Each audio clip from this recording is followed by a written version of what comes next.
जिंदगी खुद अपनी मेहमान सरफरोशी की तमन्ना मौत।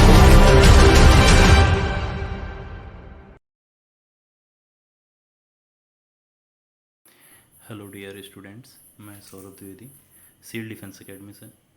आज थोड़ा सा हमें एक पॉइंट रह गया है, यहाँ से एक सवाल की उम्मीद रहती है, उसको आज कवर करते हैं, जिसमें कुछ लॉ ऑफ कॉम्बिनेशंस हैं। इसको हम ज़रा सा देखते हैं। देखो, मैटर तो पिछले मैटर में आप समझ चुके हो कि मैटर क्या था, ठीक है। यहाँ से हमें नहीं शुरू करना है। एक फिजिक्स में क्वेश्चन आता है, उसे हम कवर करते हैं। मास और वेट से रिलेटेड है। मास और वेट।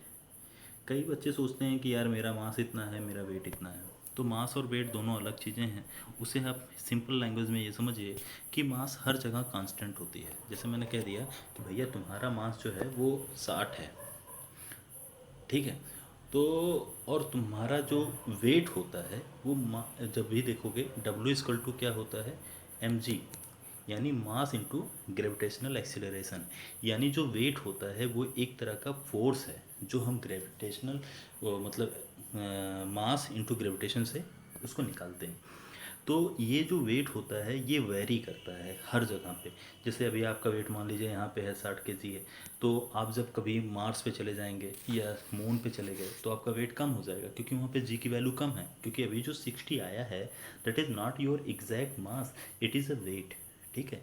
यह आपका वेट है। और मास कांस्टेंट रहेगा, चाहे आप किसी भी प्लेनेट पे जाइए, एक जगह से दूसरे जगह जाइए, तो उसका ग्रेविटेशन से कोई रिलेशन नहीं है, ठीक है। यहाँ पे एक क्वेश्चन आपके अभी नियरी में आया हुआ था, ये टेम्परेचर पे डिपेंडेंसी। ये बहुत इंपॉर्टेंट है टेम्परेचर पे, कि केल्विन को डिग्री सेल्सियस में बदलना, फ़ारेनहाइट में बदलना, ये भी जल्दी आया हुआ है। तो इसको आप फोकस कर लीजिएगा और इसे अच्छे से पढ़ लीजिए। अब सीधे हम लॉ ऑफ केमिकल कॉम्बिनेशन पे आते हैं। सबसे पहला कॉम्बिनेशन हमारा है वो है law of mass conversation.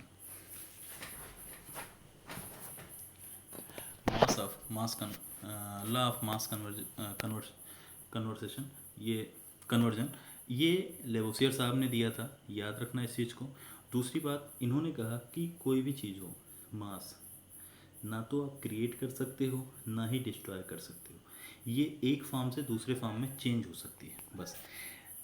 Mass of definite proportional, Joseph साहब ने दिया, ठीक है, जोसेफ ने दिया। इसमें आप जैसे सपोज दैट आप चाहे यहाँ पे पानी बनाओ। अब जैसे आपका पानी है, H2O है, ठीक है। अब इसमें दो H और एक O है। अब चाहे पानी आप जब भी लोगे तो हाइड्रोजन के दो और ऑक्सीजन के एक एलिमेंट की आवश्यकता होगी, कहीं भी पानी बनाओ।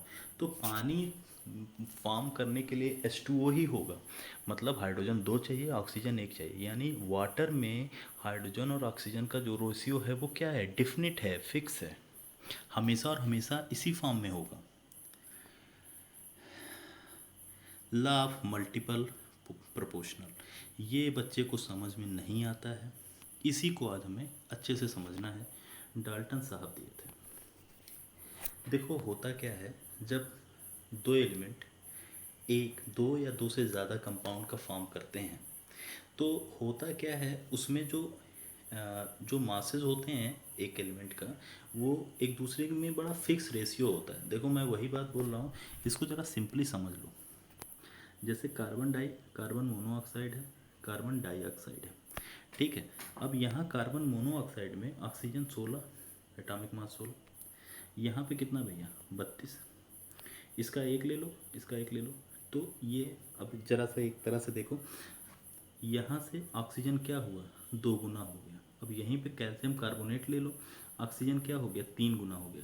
तो अगर हम ऐसे लिखना चाहें कि कार्बन, एक सिंपल रेशियो फॉर्म करें, कार्बन मोनोऑक्साइड, कार्बन डाइऑक्साइड और ये कार्बोनेट, तो ये क्या हो गया, 1:1, 1:2। ये देखो एक सिंपल रेशियो फॉर्म हो रहा है मास के बीच में, 1:3। तो यही एक डिफिनिट सिंपल रेशियो होता है। इसमें ज़्यादा कुछ नहीं, आपको आराम से पता चल जाएगा कैसे होता है। इसमें एक का फिक्स कर लो, दूसरे का वेरिएशन देखते रहो, दोनों के बीच में जो रेशियो आएगा वो एक सिंपल फॉर्म करेगा। लुसेक लॉ जो है ये कल हम पढ़ेंगे, और वो किस में पढ़ेंगे, गैसियस स्टेट वाले चैप्टर में। ज़रा सा एटॉमिक मास और मॉलिक्यूलर मास देख लो। मॉलिक्यूलर मास, एटॉमिक मास तो आपको सबको पता होता है क्या है। मॉलिक्यूलर फॉर्म मास जो होता है वो किसी एक मॉलिक्यूल्स में निकाला जाता है। जैसे आपको मैंने कह दिया कि ये H2SO4 है, इसका मॉलिक्यूलर मास निकालो, तो भाई एटॉमिक मास आपको पता होता है हाइड्रोजन का 1 होता है। आपने 1 गुणे 32, 4 गुणे 16, तो एक तरह से देखा कि ये जो मॉलिक्यूलर मास होता है वो क्या है, जो भी एलिमेंट पड़े हैं उस मॉलिक्यूल्स में। जैसे H2SO4 एक मॉलिक्यूल्स है, उसके अंदर जितने भी एलिमेंट पड़े हैं, H पड़ा है, हाइड्रोजन है, सल्फर है, ऑक्सीजन है, सबका इंडिविजुअली का, सबका अलजेब्रिक सम ले लिया इंडिविजुअल पर्सन का, उसको ऐड कर दिया। उसको ऐड करने के बाद जो भी चीज़ बन के आ रही है, जितना भी वेट आ रहा है, वो उस मॉलिक्यूल का वेट हो जाएगा। जैसे इसमें एग्जांपल कार्बन मेथेन का दिया है, ज़रा देखना। कार्बन का एटॉमिक मास 12 होता है, 1 है तो 1 गुणे 12 प्लस 4 इंटू 1। क्यों? हाइड्रोजन का एटॉमिक मास जो होता है 1 होता है, कितने हैं? 4 हैं, तो ये टोटल कितना हो गया? 12 प्लस 4 इक्वल टू 16। एवोगैड्रो में आपको ये संख्या याद होगी और ये संख्या आपको याद रखनी भी है, और कैलकुलेशन के लिए याद रखना 6 इंटू 10⁻23 का यूज़ करेंगे और इससे ज़्यादा नहीं यूज़ करेंगे।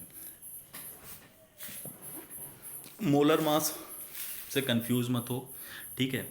मोलर मास जो मॉलिक्यूलर मास आता है वही होता है, बट ये जो 1 मोल सब्सटेंस को जब ग्राम में रिप्रेजेंट कर देते हैं तो उसी को हम मोलर मास कह देते हैं, ठीक है। मोल, मोल बच्चों को बड़ा सा दिक्कत करता है कि मोल क्या है। मोल कुछ नहीं भैया, मोल एक चीज़ को किसी भी काउंट करने की एक क्षमता है, ठीक है। जैसे आप कहते हो भाई कि 1 दर्जन केला ले लिए, तो 1 दर्जन जो है वो क्या है, किसी एक यूनिट डिफाइन हो गई ना, कि उसके अंदर 12 चीज़ें आएंगी, 12 केले आएंगे या 12 पीस आएंगे। 1 दर्जन का मतलब हो गया 12। ऐसे ही मोल है, ये किसी एक काउंट करने की, काउंटिंग करने की एक यूनिट है, बस और कुछ नहीं है। डरिए मत इससे। सबसे इम्पोर्टेंट फार्मूला यहाँ पे दिया हुआ है और यहीं से सवाल फॉर्म होता है बेटे, यही सवाल हमें याद रखना है, इसको याद रखना, ठीक है। अब ये देखना कैसे है, इसको मैं दिखाता हूँ आपको। जैसे मोल स्मॉल एन से रिप्रेजेंट होता है, मैं भी ऐसे याद रखता हूँ, आप भी याद रखना। वेट अपान मॉलिक्यूलर वेट, ठीक है। इस पर एक सवाल करते हैं। सपोज दैट मैंने कहा कि यार जो मेथेन है वो 4 ग्राम मेथेन है और उसका मोल बताओ। 4 ग्राम मेथेन का मोल बताओ, 4 ग्राम मेथेन का मोल बताओ, ठीक है। आपको वेट दे दिया तो मोल क्या हो जाएगा? वेट, मॉलिक्यूलर वेट अभी आपने निकाला है मेथेन का, कितना है बोलो बेटा? 16, यानी मोल जो आ गया 1/4, यानी एक कहीं ना कहीं आ गया 0.5। कैलकुलेशन ख़राब होती है मेरी, देख लेना। ये हो गया। ऐसे ही दूसरा फॉर्म होता है मोल निकालने का, वॉल्यूम अपान, जो भी आपको वॉल्यूम दिया हो, अपान 22.4 लीटर। ये देखो भैया लीटर में है, कभी कभी ये वॉल्यूम ml में दे देते हैं, जब ml में दे तो 22,400 कर देते हैं भैया, ठीक है। आगे देखते हैं। आगे जो हमें देखना है वो ये है आपका इम्पेरिकल फार्मूला और मॉलिक्यूलर फार्मूला। ये भी बड़ा इंपॉर्टेंट है। मॉलिक्यूलर फार्मूला देखो, एम्पेरिकल फार्मूला का मतलब होता है कि जो मैं आपको फॉर्म दे रहा हूँ उसमें आप काट पीट के एकदम सिंपलेस्ट फॉर्म में ले आइए, समझ रहे हैं, सिंपलेस्ट फॉर्म में। एम्पेरिकल फार्मूला किसी कई कंपाउंड का फार्मूला भी हो सकता है, ऐसा नहीं है कि किसी एक का कंपाउंड का फार्मूला है। एम्पेरिकल फार्मूला कई कंपाउंड का हो सकता है। जैसे यहाँ पे CH लिखा है, अब देखिए जो बेंजीन का होता है C6H6, अब ये 6 हट सकता है ना, तभी तो सिंपल फॉर्म हो गया, यानी CH। तो क्या C4, अब जैसे सपोज दैट बेटे, इरेजर कहाँ है ये,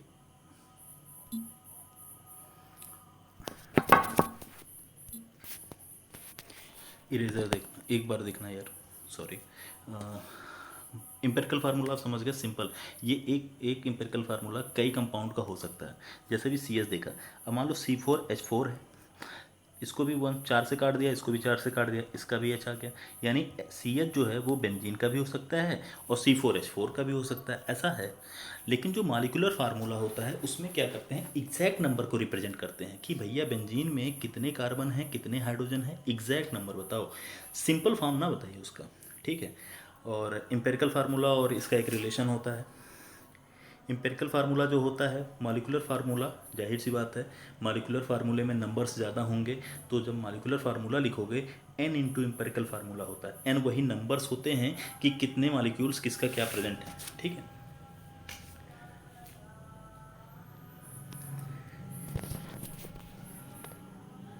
लिमिटिंग रिएजेंट के बारे में जान जाओ।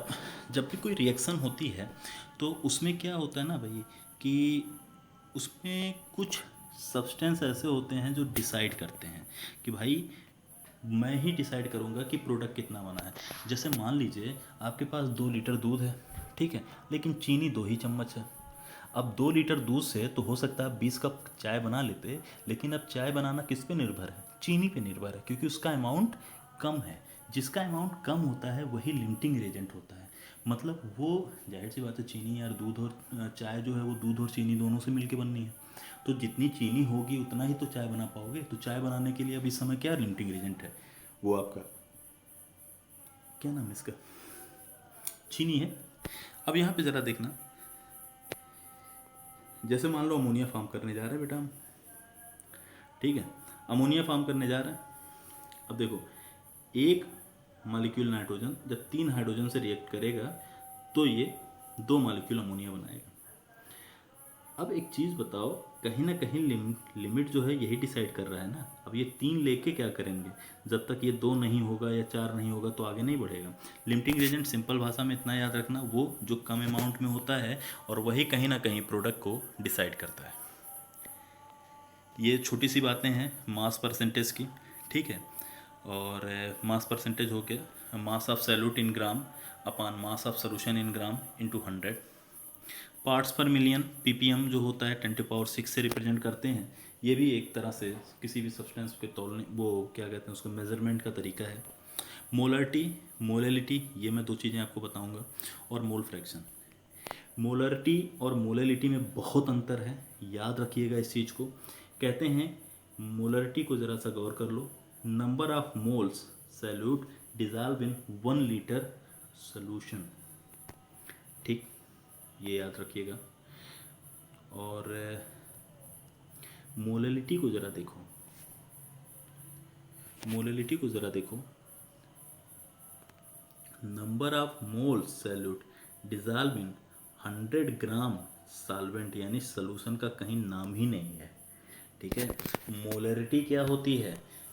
मोल अपान, मतलब जो मोल है वो किस में देखते हो? सॉल्वेंट में देखते हो। जबकि मोलेलिटी क्या है?